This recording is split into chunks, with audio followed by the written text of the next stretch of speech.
Oh my goodness. I have been waiting for this interview, and she turns up in the very color that represents her personal brand. Today on the Fiercely Curious podcast, I have Francesca from Cherry on Top Agency. What is it you're most passionate about in life right now? Not deep at all. No, just throw you straight in there. Let's do it. I love it. So, hi, I'm Francesca, the founder of Cherry Top Agency.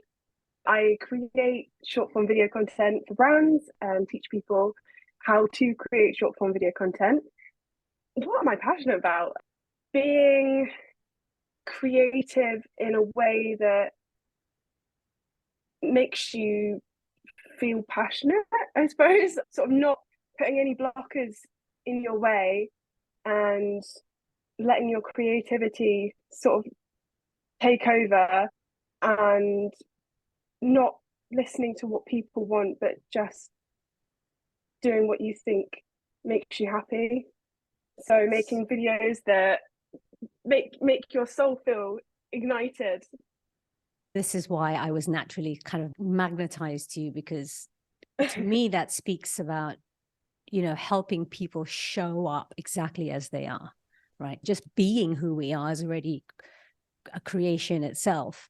And you're helping them get rid of any blocks that are preventing them from doing that. I imagine there's a lot of mindset work there. You're actually helping them realize the gift of who they are. Could you give an example of what short form video is? Yeah, of course. So I've got TikTok, of course, which is one of the biggest platforms out there for short form content. Instagram Reels, YouTube Shorts, all of the sort of bite-sized little videos.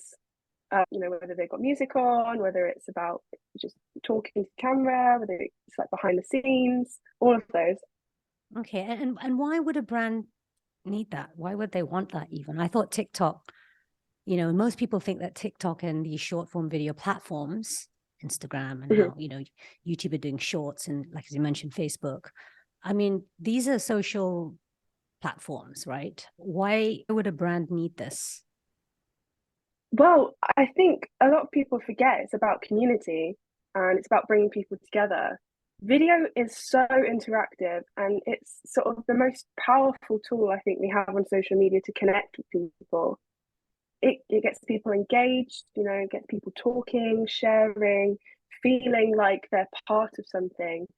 And it's the best way just to really show your personality and who you are.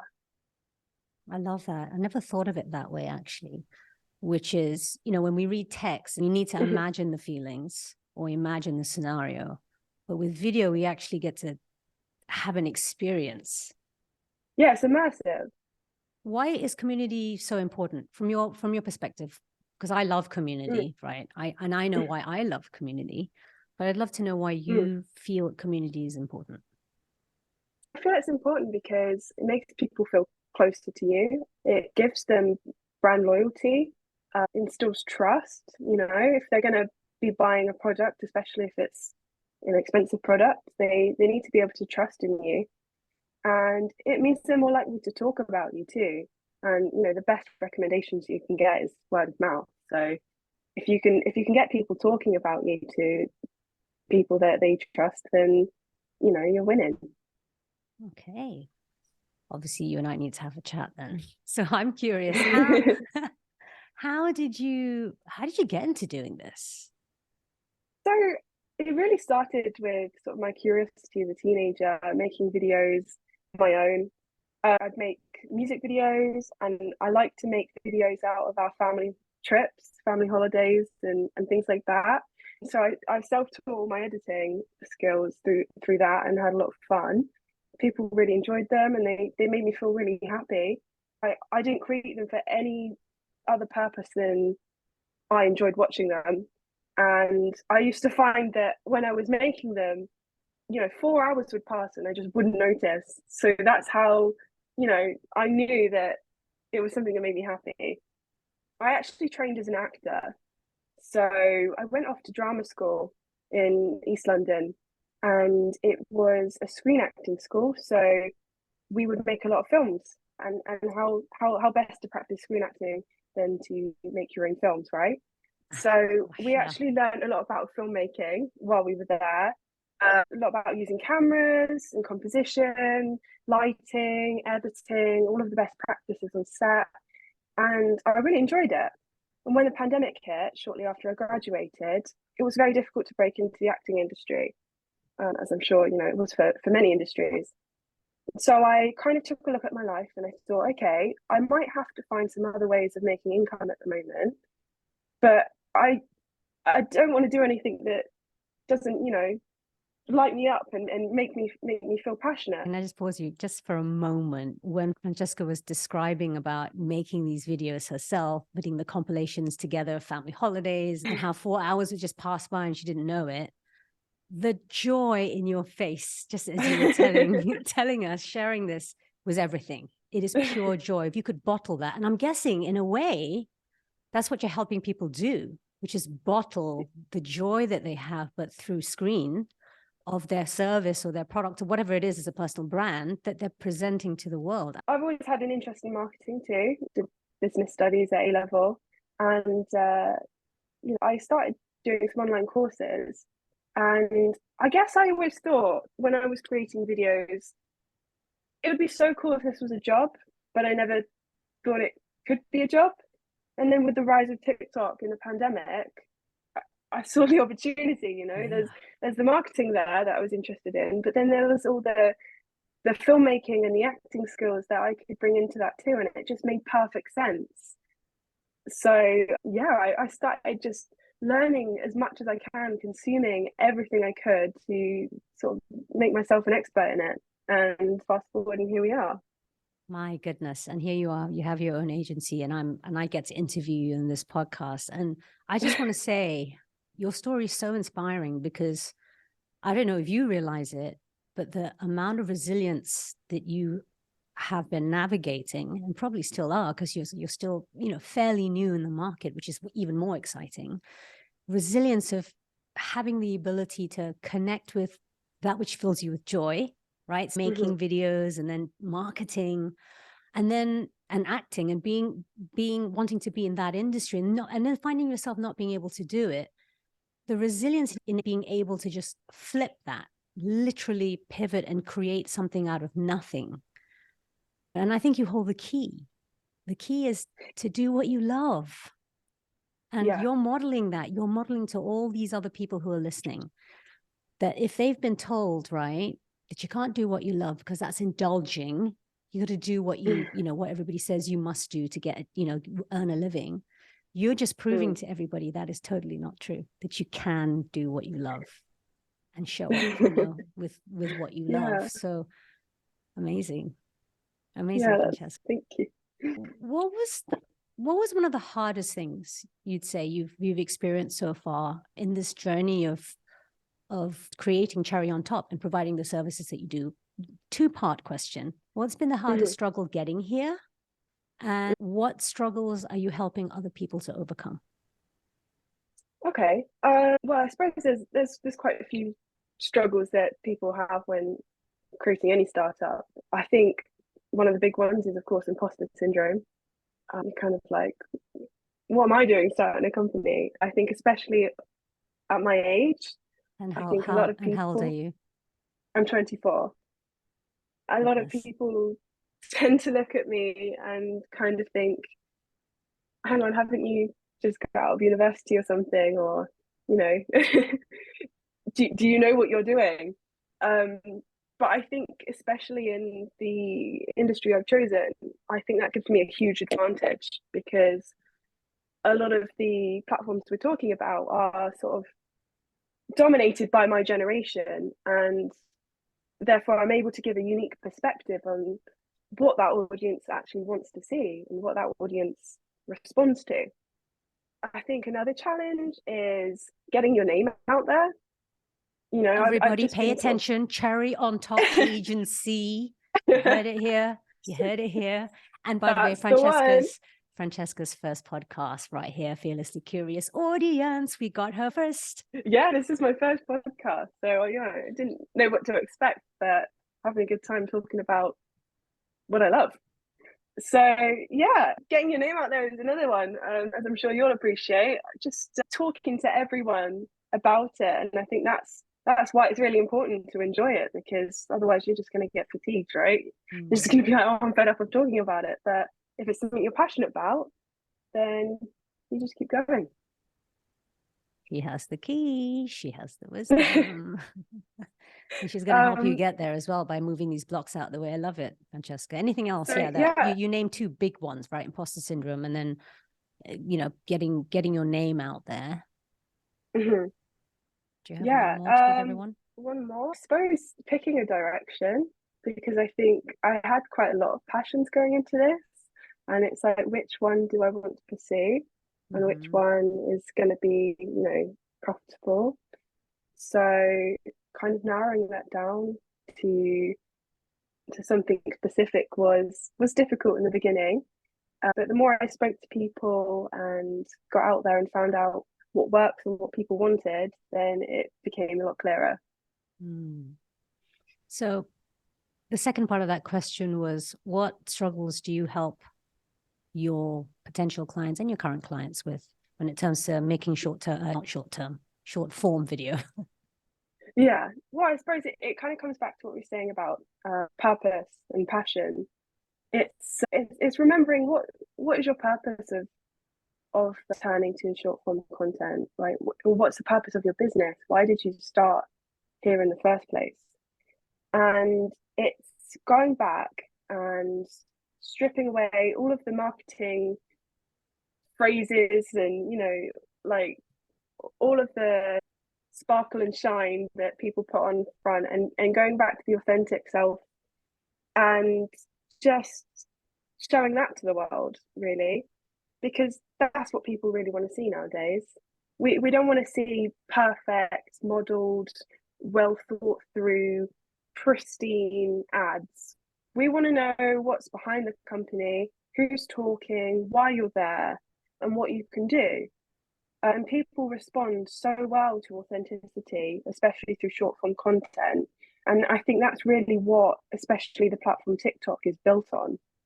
So I suppose I help people realize that it's not intimidating to go and make short form content.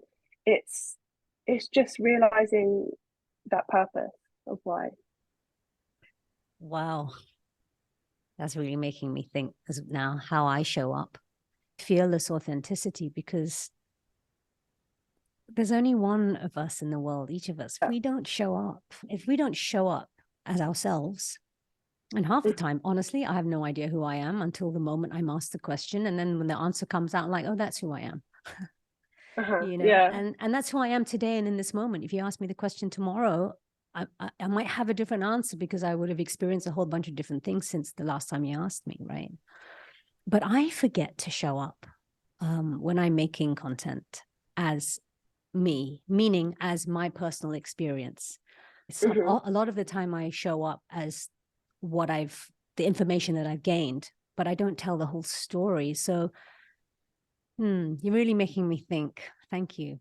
Thank you. You're welcome. I had another really important question important to me question, which is, what are the 3 quick tips to just shoot a quick short form video? Because I know that I get inspired, and then the minute I let myself overthink it, I can't do it anymore.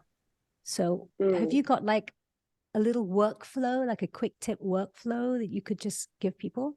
I'm really putting her on the spot right now, everyone. I didn't prepare her for this. Yeah. Also, that is quite the tongue twister, isn't it? Who wouldn't want to say that after a drink? Yeah. Okay. Quick tips. So, well, I guess again, it comes back to that sort of purpose. How are you shooting that video?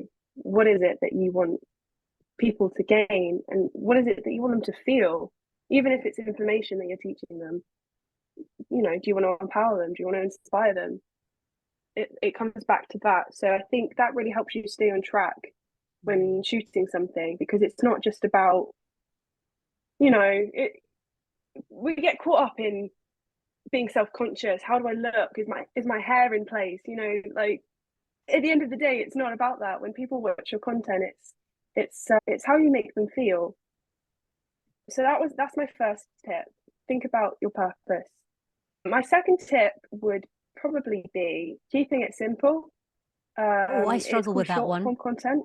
I struggle with keeping things simple. It is tricky. My dad always says to me, it's easier to work to write a long essay than, you know, a short paragraph. It's short form content. People want information quickly, they want it concisely, and they want to be entertained. So, you know, if you can sort of keep it to around 30 seconds, Mm. if you can tell them, you know, what they're going to learn, teach them Mm. it without any waffle, and then come to a conclusion, then that's the formula, really.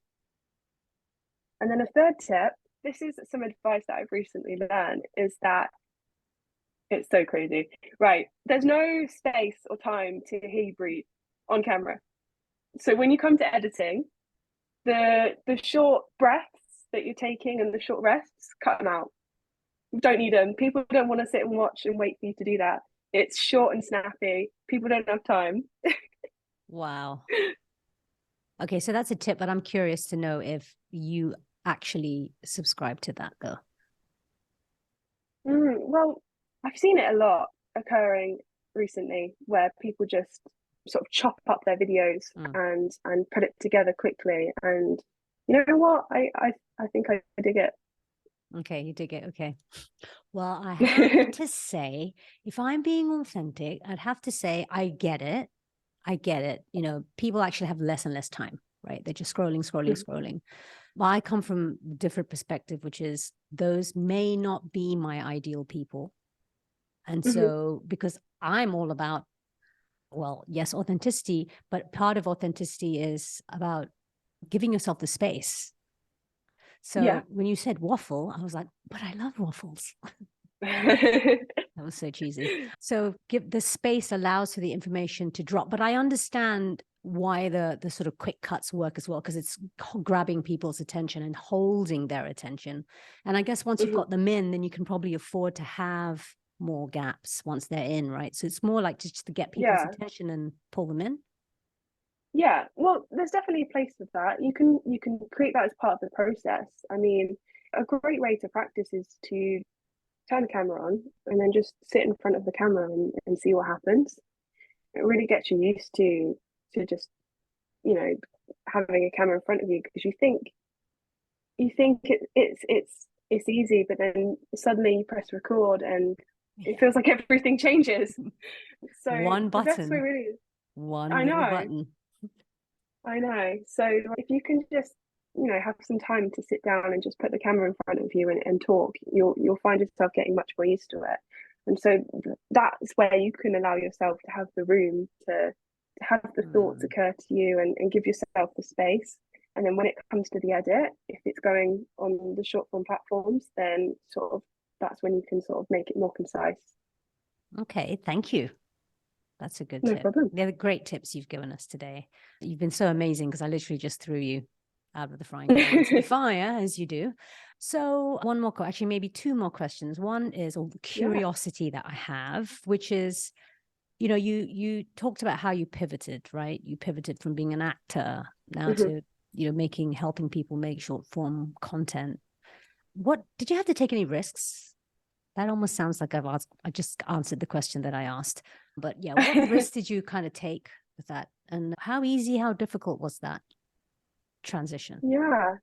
I kind of got sort of thrown into creating my own agency, really. It was quite scary. I'd worked really hard to find a job in which that I could create video content, because not very many places were doing it, right?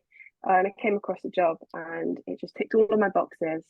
And so I went to work at another agency for about 3 months, and it was amazing and I learned a lot. It's very fast paced, it was very stressful, but unfortunately they went through some financial troubles and had to let a lot of their staff go. And me being only there for 3 months, there was no redundancy pay or anything. She's smiling while telling us this story. Incredible. I suppose I know it turned out all okay. So You know the I know ending. I'm happy now. Yeah. yeah, I was also just moved, so I'd spent all of my savings on a deposit and furnishing a flat. So it was pretty scary. And I did search for other jobs, but I just got to a point where I was like, I just know what I want, and I know what I want to do, and it just feels like it makes so much sense that I don't think I can work for anyone anymore. It took me like 3 days, I think, to think of the name, and I think I was out of work for a week, and I'd got it set up. So it happened Wow, really quickly. And I amazing. guess that was sort of where the imposter syndrome started to creep in. Right. I just kept doing things that really scared me. Like I know I seem confident now, and on screen I'm great at pretending that I am. But when it comes to in-person interactions, I get quite bad social anxiety. So Mm. for me, going to networking events and talking to strangers all alone, it was just something that I would never have considered doing. However, I don't know, I just decided to not let myself have any overthinking, and jump in and do it before I can talk myself out of it. And the more I've done, the better I've got. And yeah, I guess I'm good at it now. So it worked. You certainly are.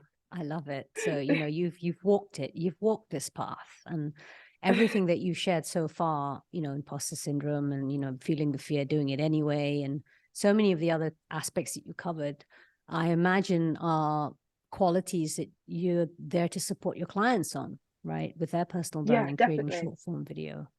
Yeah, it's easy to, just say that you can do it, but I've had those thoughts and I've been through those things, and it's very human and it's very natural. And that's something I'd never judge anyone on. It's something that we can sort of develop together, and it's still things that I struggle with. So Mm, it doesn't go away. You find better ways of tackling it. love that. So, Francesca, I promise you only two more curiosities. Who without, let me see, how do we want to do this? Are we going to give other people, are we going to advertise for people or not? Maybe in a sweet, in a tender way, which is, who is your ideal client? Can you My ideal describe your client. ideal client? Let me put it that way. Rather than give the name of a brand, can you Mhm. describe them? Well, I think part of my name, Cherry on Top, kind of alludes to the sort of fun, happy kind of personality of a brand that I would love to work with. They would definitely be curious into experimenting with content and seeing what works for their audience, and a good sense of humor, because that's something that's really big to me. I Mhm. actually did, well, I do stand up comedy as a hobby part time. So, having a sense of humor is something absolutely massive to me, and I couldn't imagine my life without it. So, whether, there's different tones you can take with comedy. It doesn't have to be too outrageous. You don't have to rock the boat too much. But I think the willingness to go along and want to make people smile and want to make people laugh would be a great bonus. Okay. If you feel that that's you, that Francesca is talking to you, please apply to be a client. I love that. But you're so clear. You're so clear Yeah. about that. In fact, I almost felt like you were talking about me right there in that moment. And once again, the bells are ringing like, maybe it's time. But enough about me. Enough about me. Final question, final curiosity. Yeah. I had asked you, if you were a song, what song would you be? Mhm. And I would love you to describe to people why you chose this song. Like, what is it? I mean, to me, the title of the song says it all, but I want to go deeper because I have you Sure. here. Okay, so over to you. Okay, so the song I said, you might find it a bit cliche, but we love a cliche. Yeah. It's called Boss Bitch. It's by Doja Cat, Okay. and it's a very upbeat song. I think within it, you might hear a particular name of a particular agency. Oh, Uh, now we've got to go. uh, Oh, this is good for royalties for her. We're going to send people over to listen to this Here we go. song. Exactly, sponsored. Yeah, you might hear a name you might recognize that might have caused someone to be inspired. Yeah, I guess it's very fun. You know, there's a bit of humor to it, and there's a lot of empowerment to it too. You know, it's a very strong female empowerment song, but it's all about her having fun, and you know that's what I want to do with my work. And they say if you do a job you love, you never have to work a day in your life, and that's the goal, really. Amazing. I love that. I really, really love that.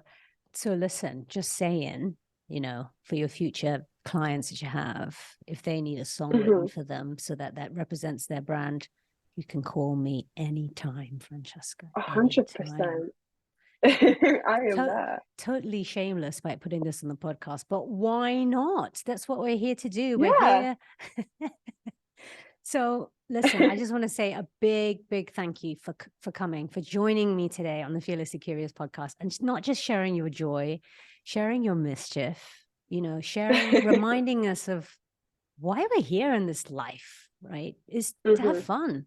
It's really to have fun and to get our message out there in the world, whatever that message is, in a way that cultivates community, right? Connects people through laughter. There's no greater medicine than that, and creates impact. So everybody listening, Cherry on Top Agency, watch this space. Francesca is the founder. You can find all her details, all the ways to get in touch with her in the information that comes along with this podcast. You can head over to my website. You listening, you probably already know what to do, but if not, you'll find it. And before we close out today, once again, Francesca, thanks for showing up with fearless authenticity, you know, and doing what you do to help others do the same, get their message out. Do you have anything you'd like to close this session with? A final message to your listeners. Well, I suppose before we go, I would like to say thank you very much, Melissa, for having me on, because I've really enjoyed chatting with you. And I guess to the listeners, I would love to say that, you know, everyone should have a cherry on top of that in their life. You know, you should have that fun, you should have that treat yourself, enjoy your life, cherry on top. Love it. Okay, listeners, until the next episode, don't forget to stay fearlessly curious, and we'll see you next week.